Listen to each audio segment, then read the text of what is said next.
حضرت عقبہ بن نافع صحابی تو نہ تھے، لیکن حضور صلی اللہ علیہ وآلہ وسلم کی وفات سے 1 سال قبل پیدا ہوئے۔ مصر کی فتوحات میں یہ حضرت عمر بن عاص رضی اللہ تعالیٰ عنہ کے ساتھ رہے۔ بعد میں حضرت معاویہ رضی اللہ تعالیٰ عنہ نے اپنے عہد خلافت میں انہیں شمالی افریقہ کے باقی ماندہ حصوں کو فتح کرنے کی مہم سونپی۔ آپ اپنے 10,000 ساتھیوں کے ساتھ مصر سے نکل کر داد شجاعت دیتے ہوئے اور بہادری کے نئے رنگ و ڈھنگ کا مظاہرہ کرتے ہوئے تونس تک پہنچ گئے۔ آپ نے یہاں کیروان کا مشہور شہر بسایا، جس کا وقت بڑا ہی دلچسپ اور ایمان افروز ہے۔ آج جس جگہ کیروان آباد ہے، یہاں کبھی گھنا جنگل ہوا کرتا تھا، جس میں خون خوار درندے اور کیڑے مکوڑوں کی بہتات تھی، جہاں کسی آبادی کا کوئی تصور بھی نہ تھا، لیکن حالات کا تقاضا اور جنگی مصلحت کی بنا پر وہی سب سے مناسب جگہ تھی، کیونکہ قرب و جوار میں بربریوں کا قہر عروج پر تھا۔ مسلمانوں کی فوج کو ان کا خطرہ لگا ہی رہتا تھا، اس لیے مستقل الگ شہر بسانے کی سخت ضرورت تھی، تاکہ دشمن کی نظر سے دور فوجی حکمت عملی اپنائی جا سکے اور تازہ دم ہو کر جنگی مہم جاری رہے۔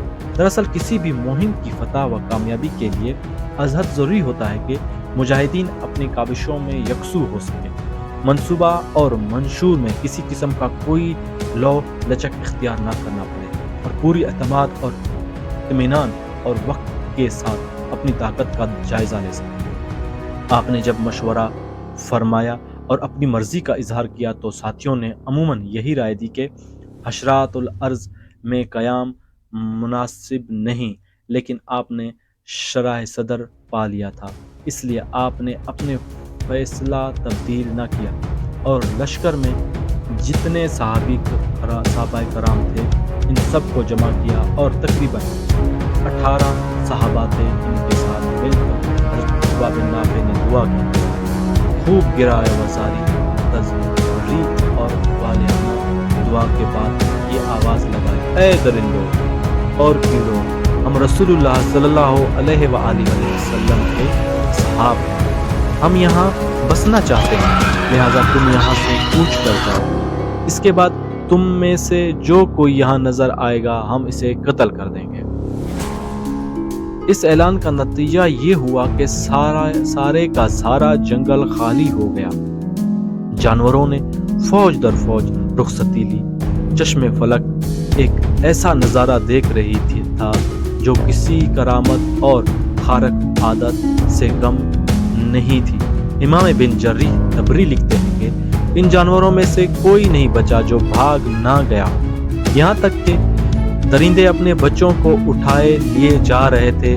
مشہور مورخ اور جغرافیہ دان علامہ زکریا بن محمد قزوینی مرحوم لکھتے ہیں کہ اس روز لوگوں نے ایسا عجیب نظارہ دیکھا جو پہلے کبھی نہ دیکھا تھا، کہ درندے اپنے بچوں کو اٹھائے لے جا رہے ہیں، بھیڑیا اپنے بچوں کو اور سانپ اپنے بچوں کو، یہ سب فوجیوں کی شکل میں نکلے جا رہے تھے۔ یہ منظر دیکھ کر بہت سے بربری مسلمان ہو گئے۔ جب سارے جنگلی جانور جنگلی خالی کر کے اپنی منزل کو سدھار گئے تو مسلمانوں نے وہاں دارالامارات قائم۔ اس کے ارد گرد لوگوں نے مکانات تعمیر کیے۔ اس کے ساتھ ہی حضرت عقبہ بن نافع رضی اللہ تعالیٰ عنہ نے جامع مسجد کی بنیاد ڈالی، لیکن سمت قبلے کے بارے میں کافی متردد تھے۔ کچھ عرصہ تک مسلمانوں نے نماز کی ادائیگی کے لیے تحری غالب سوچ و بچار سے کام لیا۔ ایک شب آپ رضی اللہ تعالیٰ عنہ اس بارے میں فکر مند بیٹھے تھے کہ یکایک آپ کو ایک آواز سنائی دی، کل صبح تم مسجد میں داخل ہونا تو تم کو تکبیر کی آواز سنائی دے گی، تم اس طرف کو چلے جانا، جس سمت اور جگہ پر یہ آواز ختم ہو وہاں پر نشانی